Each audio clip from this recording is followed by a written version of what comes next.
Bismillahirrahmanirrahim. Alhamdulillahi rabbil alamin wa bihi nasta'in. Wassalatu wassalamu ala sayyidina wa habibina wa maulana bil qasimi Muhammad wa ala alihi tayyibin at-tahirin wa ashabihi muntajabin al-mayamin. Assalamualaikum warahmatullahi wabarakatuh. Oke kawan-kawan sekalian, jadi kita lanjut ke pertemuan kedua tentang ilmu jiwa falsafi, atau kita sebutlah dengan filsafat jiwa. Kemarin itu kita membahas tentang perbedaan antara ma'rifatun nafs dengan ilmun nafs, perbedaan antara mengilmui jiwa dengan mema'rifati jiwa. Kita katakan bahwa mengilmui jiwa yakni mengetahui secara penalaran apa yang dimaksud dengan jiwa. Jadi kita mengkaji ilmu dengan pendekatan penalaran, dengan pendekatan usuli. Sementara ma'rifatun nafs yakni kita mengenali jiwa kita sendiri secara huduri. Kita berusaha untuk menyaksikan, syuhudi jiwa kita. Kemudian juga dibahas tentang jiwa dalam perspektif Plato. Jadi salah satu terminologi jiwa adalah terminologi yang disampaikan oleh Plato, yaitu mabda'u hayatil jismi wa harakatih, yaitu sebab hidupnya benda. Itu kemarin yang kita jelaskan. Pada kesempatan kali ini kita akan masuk ke terminologi yang kedua dari jiwa, yaitu terminologi yang disampaikan oleh Aristoteles.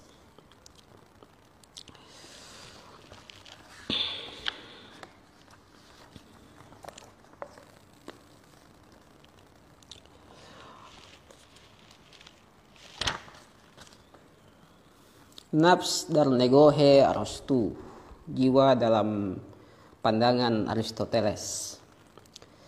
An-nafsu kamalun awalun li jismin tabi'in aliyin. Jadi itu definisi Aristoteles tentang jiwa. Jiwa adalah kesempurnaan primer bagi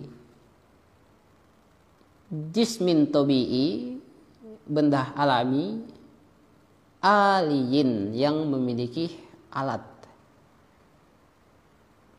Itu yang mau kita jelaskan. Setiap frase dari definisi itu. Kamalun awalun, kesempurnaan primer, lijismin tabi'in, bagi benda alami, aliyin yang memiliki alat. Itu. Apa yang dimaksud dengan kesempurnaan primer? Kalau kesempurnaan itu kan adalah sesuatu yang berlebih, kesempurnaan itu sama dengan wijdan, memiliki. Sementara ketidaksempurnaan atau kekurangan yakni ketidakmemilikian, fikdan, atau biasa disamakan juga dengan aktualitas dan potensialitas. Jadi kesempurnaan itu adalah aktualitas, sementara ketidaksempurnaan adalah potensialitas. Kesempurnaan juga bisa dimaksudkan dengan memiliki dan tidak memiliki. Jadi memiliki itu kesempurnaan, ketidaksempurnaan itu adalah tidak memiliki. Kayak gitu.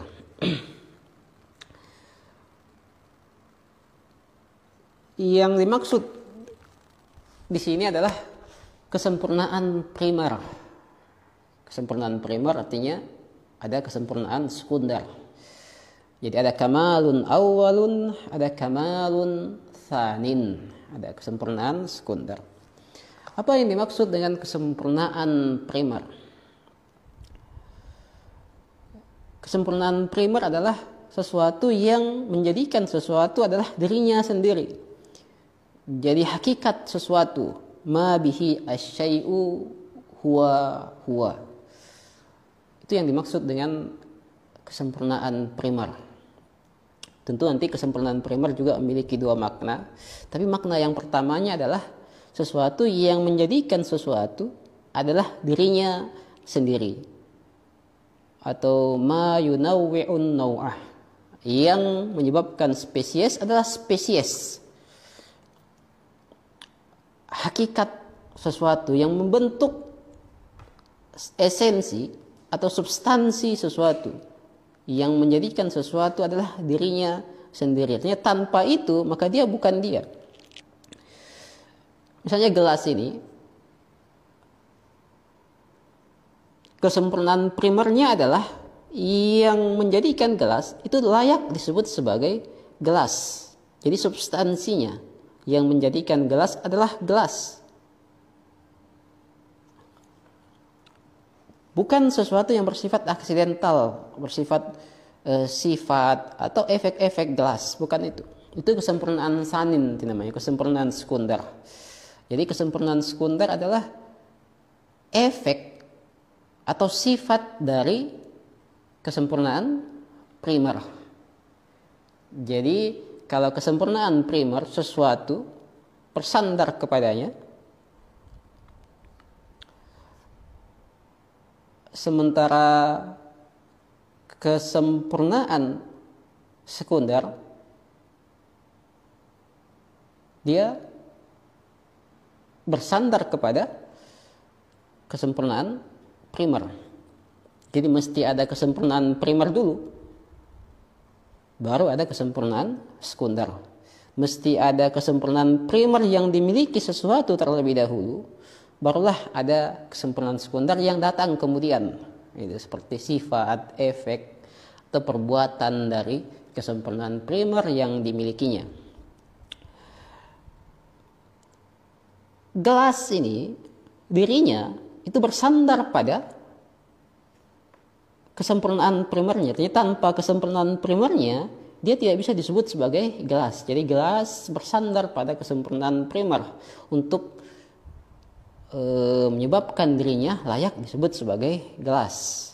Sementara kesempurnaan sekundernya adalah kesempurnaan sekunder justru bersandar kepada gelas itu. Jadi gelas bersandar pada substansinya, kesempurnaan primernya, kesempurnaan sekunder bersandar pada gelas atau pada kesempurnaan primernya. Sama dengan manusia misalnya, apa kesempurnaan primer manusia yang dengannya manusia bisa disebut sebagai manusia. Sehingga tanpa itu ya, manusia tidak bisa disebut sebagai manusia. Kayak gitu. Ada juga kesempurnaan sekundernya yang datang kemudian, yang diperoleh manusia setelah manusia memiliki kesempurnaan primer. Jadi kesempurnaan primer adalah sesuatu yang menyebabkan sesuatu adalah dirinya sendiri. Ma bihi asyai'u huwa huwa. Misalnya manusia dikatakan manusia karena akalnya. Manusia adalah hewan yang berakal. Artinya tanpa akal ya, manusia tidak bisa lagi disebut sebagai manusia.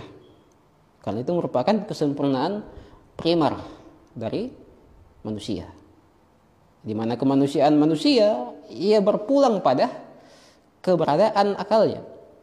Tanpa akal maka manusia setara dengan hewan-hewan yang lainnya. Sehingga dalam logika akal disebut dengan diferensia. Diferensia yakni yang membedakan manusia dengan hewan-hewan yang lainnya secara esensial. Manusia itu kan bisa dibedakan dengan hewan-hewan yang lainnya dari sisi aksidental, dari sisi hal-hal yang bersifat aksiden, sifat dan semacamnya. Bisa juga dibedakan dari sisi esensial, secara substansial. Misalnya manusia itu berpolitik, hewan-hewan yang lain tidak berpolitik. Tetapi politik ini adalah hal yang membedakan manusia secara aksidental dengan hewan-hewan yang lainnya, bukan secara esensial. Begitu. Karena berpolitik bukan kesempurnaan primer manusia. Artinya tanpa berpolitik pun ya manusia disebut sebagai manusia. Gitu. Tanpa berpolitik, tanpa bersajak, tanpa hal-hal yang membedakan manusia dengan hewan-hewan yang lainnya, selama dia merupakan perkara aksidental, maka tanpa itu pun manusia masih bisa disebut sebagai manusia karena dia memiliki kesempurnaan primer, yaitu akal. Kayak gitu. Nah, tadi itu perkara-perkara seperti bersajak, berpolitik, itu merupakan perkara aksidental yang memang juga membedakan manusia dengan hewan-hewan yang lainnya. Karena kita tidak pernah menemukan itu ada dialog dalam sekumpulan kucing ini yang mendialogkan tentang kehidupan perkucingan mereka atau mendialogkan identitas mereka sebagai kucing. Itu tidak ada itu. Atau tiba-tiba kita menemukan tablik akbar para anjing yang membincang tentang bahaya manusia. Itu tidak ada. Jadi dengan berpolitik, manusia terbedakan dengan hewan-hewan yang lainnya secara aksidental, bukan secara esensial. Itu kesempurnaan sekunder saja itu. Tetapi ketika manusia berpolitik di bawah kontrol akal, sehingga lahirlah nanti politik transenden, politik pencerahan, politik yang berusaha membawa manusia, komunitas politik pada kesempurnaan dirinya sebagai manusia. Politik yang berusaha mengembangkan nalar akal manusia. Politik yang mengajak manusia pada kehidupan yang rasional, yang berbasis pada akal. Yang menggerakkan manusia pada pencapaian-pencapaian substansial, pencapaian pada kesempurnaan-kesempurnaan yang bersifat transendental. Itu ketika manusia melakukan itu, maka politik manusia nanti akan bukan hanya terbedakan secara aksidental dengan hewan-hewan yang lainnya, tapi juga terbedakan secara substansial, secara esensial. Kenapa? Karena politiknya di bawah kontrol akal, di bawah arahan akal. Begitu juga ketika manusia bersajak, di bawah kendali akal. Begitu juga ketika manusia misalnya makan, minum, tidur, kawin dan semacamnya. Tidur, kawin, makan, minum itu tidak membedakan manusia dengan hewan-hewan yang lain, karena hewan-hewan yang lain juga melakukan itu. Tapi begitu manusia makan, minum, tidur, kawin di bawah kontrol akal, maka semua perkara yang tampaknya sama dengan hewan-hewan yang lain itu akan berbeda secara nilai dari sisi substansi. Jadi hal-hal aksidental yang dilakukan di bawah naungan perkara substansial yaitu akal, itu akan memberikan nilai yang berbeda dengan perilaku-perilaku yang sama yang dilakukan oleh spesies-spesies lain di bawah genus hewan. Nah, oleh karena itu kesempurnaan primer manusia adalah akal. Di mana dengan akal ini manusia disebut sebagai manusia, dan semua perilaku manusia selama dia di bawah kendali akal disebut perilaku manusiawi. Jadi perilaku hewani adalah perilaku yang dilakukan tanpa kontrol akal. Itu. Jadi walaupun manusia beragama misalnya, tetapi dalam memilih agama dan dalam memahami ajaran-ajaran agama, mereka meliburkan akalnya. Ya, rumit juga sih ingin menggunakan akal, karena akal sendiri diharamkan sebagian kelompok dalam memahami agama. Walaupun dalam mengharamkan akal itu dia menggunakan akal juga sebenarnya. Akal itu haram. Argumentasinya ketika dia berusaha menyusun argumentasi tentang haramnya akal dalam agama, itu sebenarnya juga menggunakan akal. Itu. Jadi agak rumit. Nah, alhasil perilaku apapun itu, keputusan apapun itu, baik dalam keputusan dalam beragama, bermazhab, memilih, memahami sebuah ajaran agama, ketika dilandasi tanpa akal, karena akal diliburkan di situ, dipecat dari perannya sebagai evaluator, sebagai penasdik, maka sebenarnya kita tidak beragama sebagaimana harusnya manusia beragama. Tidak bertingkah, berperilaku sebagaimana manusia harusnya berperilaku. Dijadikan akal sebagai kesempurnaan primer manusia agar semua nanti kesempurnaan-kesempurnaan sekundernya, gerak hewaninya terkontrol oleh akal. Maka jadilah manusia rasional. Nah, walhasil kesempurnaan primer adalah hal yang esensi sesuatu bersandar kepadanya. Tanpanya ia tidak bisa disebut sebagai sesuatu itu. Kesempurnaan sekunder yakni efek dari kesempurnaan primer. Sifat dari sesuatu yang datang kemudian setelah substansinya terpenuhi, setelah esensinya terpenuhi. Itu makna yang pertama dari kesempurnaan primer. Makna keduanya adalah, ada makna kedua dari kesempurnaan primer, yaitu kesempurnaan sekunder. Jadi kalau dalam terminologi yang pertama tadi, dia masuk kesempurnaan sekunder. Kesempurnaan primer yaitu mukaddimah dari diraihnya kesempurnaan-kesempurnaan sekunder, atau biasa disebut dengan gerak. Jadi kesempurnaan primer adalah gerak yang dengannya kesempurnaan sekunder dapat dicapai. Sehingga kesempurnaan sekunder yakni dalam terminologi ini adalah dia ujung atau hasil dari gerak. Jadi kalau misalnya kita bergerak ke kota lain, kesempurnaan primernya adalah gerak itu, di mana dia menjadi mukaddimah bagi kita untuk meraih, untuk sampai pada sebuah tujuan. Sampainya kita pada tujuan itu, atau di mana gerak kita berhenti, maka titik itu disebut dengan kesempurnaan sekunder. Kesempurnaan primernya adalah gerak. Sementara gerak ini dalam terminologi awal, dia bukan substansi manusia, dia bukan esensi manusia, dia bukan hal yang menyebabkan manusia adalah manusia. Gitu. Sehingga bergerak atau tidak bergerak, ya manusia disebut manusia selama dia menggunakan akalnya. Bahkan ketika manusia tanpa akal, bergerak tanpa akal, ya belum bisa disebut sebagai manusia. Belum bisa disebut sebagai gerak manusiawi. Gerak manusiawi adalah gerak yang dilandasi oleh rasionalitas, oleh akal. Nah, kesempurnaan primer dalam terminologi yang keduanya yaitu dia masuk kesempurnaan sekunder dalam terminologi yang pertama, karena gerak. Jadi kesempurnaan primer adalah gerak. Hasil dari gerak ini nanti disebut dengan kesempurnaan sekunder. Di mana gerak itu berhenti, maka itu disebut dengan kesempurnaan sekunder yang dihasilkan dari kesempurnaan primer, yaitu gerak.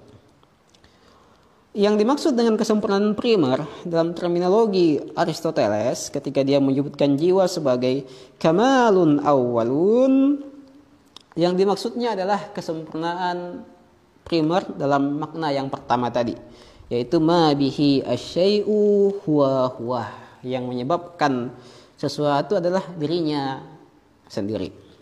Itu kesempurnaan primer. Kemudian lijismin tobi'in, untuk benda alami. Jismun tobi'i. Tobi'i atau alami itu memiliki 3 makna. Ada alami yang berhadapan dengan ta'alimi. Jadi ada jismun tobi'i, ada jismun ta'alimi. Jismun tobi'i yakni benda yang mubham ukuran-ukurannya. Intinya benda, karena dia benda, maka dia memiliki 3 dimensi. Ada tinggi, lebar, ada permukaan, ada kedalaman. Tetapi selama dia masih mubham, masih ambigu, belum jelas berapa ukurannya, ketinggiannya berapa, lebarnya berapa, kedalamannya berapa, itu disebut dengan jismun tabi'ih, benda alami. Benda yang ukuran batasan-batasannya, dimensi-dimensinya itu belum jelas. Sementara ketika ukuran-ukuran itu menjadi jelas, sekian misalnya, sekian senti, sekian mili, sekian meter, itu disebut dengan benda ta'limi. Jadi jismun tabi'i adalah jismun ta'limi dari sisi ambiguitas. Sementara jismun ta'limi adalah jismun tabi'i dari sisi konkret, ukuran-ukuran yang konkret yang telah jelas berapa ukurannya kayak gitu. Misalnya kan kalau saya sebut ambilkan saya air, ini belum jelas ini. Itu bisa disebut dengan benda alami. Jadi masih bersifat ambigu. Dia meliputi banyak kemungkinan. Bisa jadi yang saya maksud adalah air putih, air kopi, air teh, air dan semacamnya. Gitu. Tapi begitu saya terangkan air teh itu menjadi jelas. Atau warna apa? Itu masih ambigu. Begitu saya jelaskan warna tertentu, warna putih, merah, hitam dan semacamnya, itu disebut dengan personalitas. Itu istilahnya. Jadi jismun ta'limi adalah benda yang terpersonalisasi, yang ukuran-ukurannya telah jelas. Sementara jismun tabi'i adalah benda yang masih ambigu, ukurannya berapa. Intinya dia telah memiliki ukuran, memiliki hakikat sebagai sebuah benda, yaitu yang memiliki 3 dimensi, tinggi, lebar, kedalaman. Tetapi personalitasnya belum jelas. Dia belum terindividuasi. Ketika dia terindividuasi, maka disebutlah jismun ta'alimi. Itu bedanya antara jismun ta'alimi dengan jismun tabi'i. Itu yang pertama. Jadi yang pertama, benda alami berhadapan dengan benda ta'alimi, benda yang terpersonalisasi dan benda yang masih bersifat ambigu.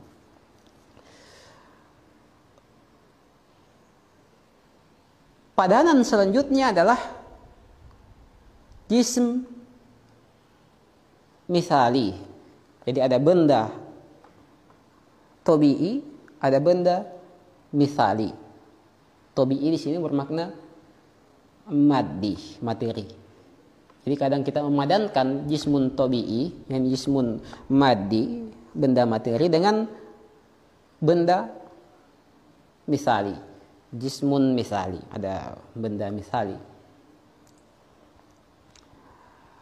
Jadi tabi'i berhadapan dengan misali. Itu kalau kita lihat bentangan eksistensi itu ada alam akal, ada alam mitsal, ada alam materi.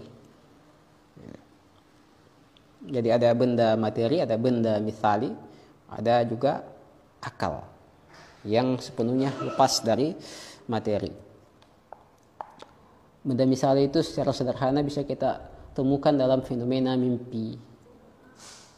Jadi kalau kita mimpi itu, ya kita saksikan itu adalah wujud-wujud misali yang sebagian masih memiliki hukum-hukum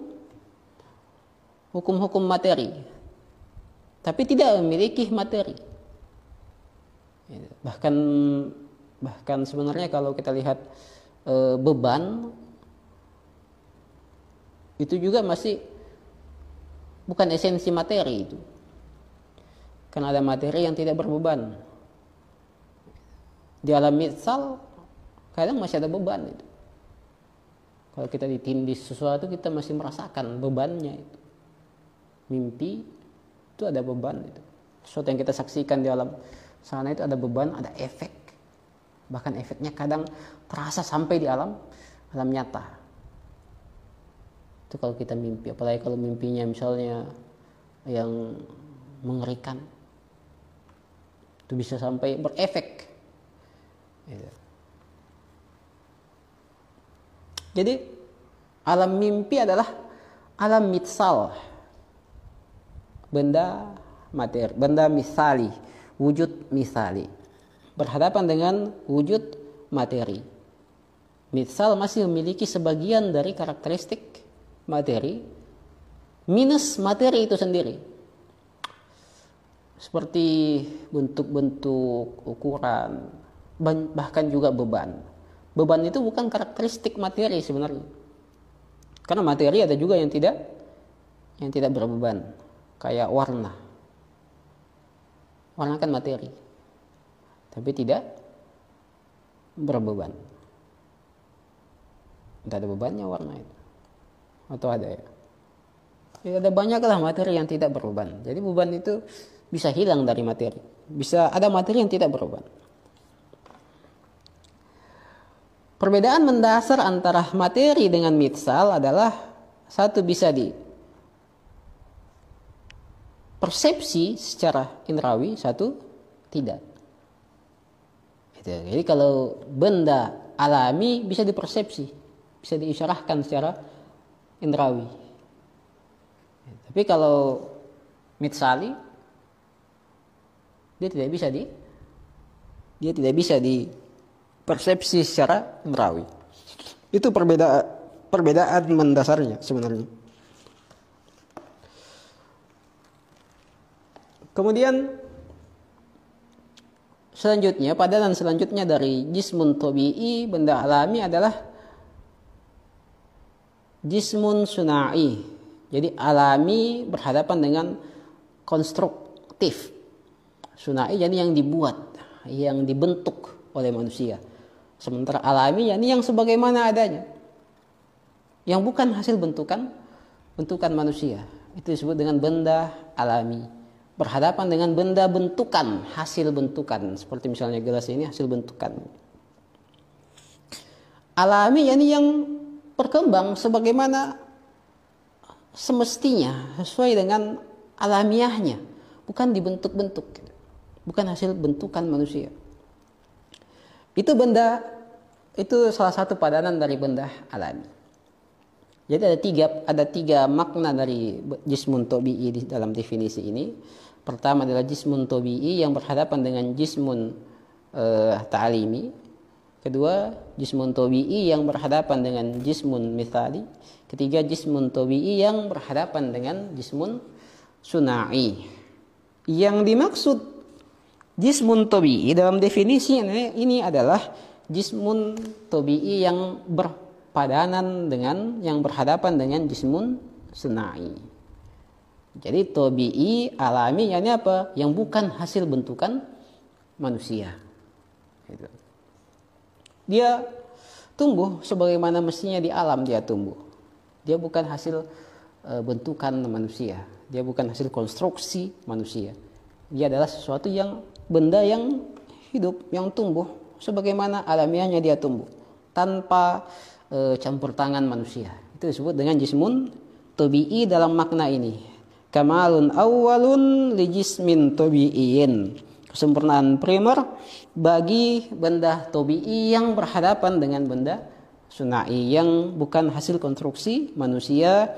Kemudian yang terakhir adalah aliyin, yang memiliki alat.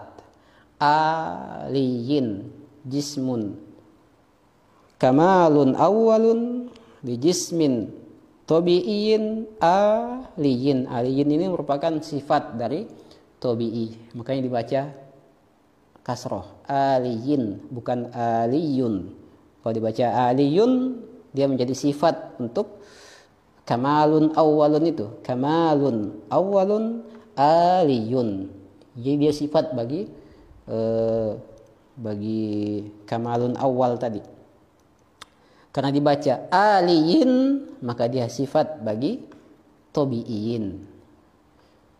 Bagi benda alami yang aliyin, yang memiliki alat. Memiliki alat seperti tangan, kaki, seperti tumbuhan itu ada masing-masing peran khususnya. Ada daun, ada batang, ada apa lagi. Semua masing-masing memiliki peran khusus. Hewan juga seperti itu, ada tangan, kaki, apa segala macam yang memiliki peran-peran khusus. Gitu. Jadi jiwa dalam pandangan Aristoteles adalah kesempurnaan primer yang menjadi kesempurnaan primer tadi adalah yang menjadikan sesuatu adalah dirinya sendiri,